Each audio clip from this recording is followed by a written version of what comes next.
Pemirsa, pengamat pendidikan Sumatera Selatan Lukman Haris menilai kasus dugaan 4 sekolah menengah atas di Kota Palembang yang melakukan jual beli bangku siluman harus segera diatasi dengan cepat oleh Dinas Pendidikan Sumatera Selatan.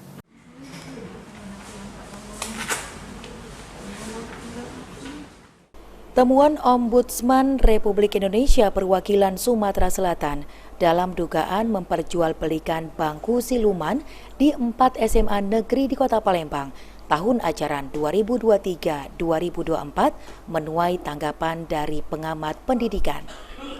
Di mana menurut Lukman Haris, temuan Ombudsman RI perwakilan Sumatera Selatan, kasus dugaan 4 SMA negeri di Kota Palembang harus cepat ditindaklanjuti oleh Dinas Pendidikan. Jika memang ada yang terbukti adanya indikasi jual beli bangku siluman di SMA negeri di Kota Palembang, maka hukuman yang akan diterima kepala sekolah ialah penurunan jabatan, penurunan pangkat, dan lain sebagainya. Yang pasti, kalau untuk pegawai negeri itu bentuk sanksinya itu ada teguran lisan, ada tertulis, ada penurunan jabatan, ada penurunan pangkat golongan, sampai ke ada pemberhentian. Tergantung daripada hasil penemuan, kalau memang itu memang ada. Untuk Dinas Pendidikan sendiri, Pak, apakah dia kecolongan, Pak, terhadap ini, Pak? Ini kan yang ditemukan oleh Ombudsman, Pak, hasil pendidikan. Ya,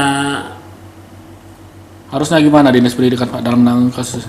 Ya, harusnya Dinas Pendidikan itu ya menjalankan aturan itu, ya. Ya, tentu ini Dinas Pendidikan itu kan sebagai perpanjangan tangan dari Bapak Gubernur atau Bupati Wali Kota. Setelah Ombudsman RI mengumumkan dugaan jual beli bangku sekolah, sampai sekarang belum ada kelanjutan kasus tersebut. Irawan, PAL TV.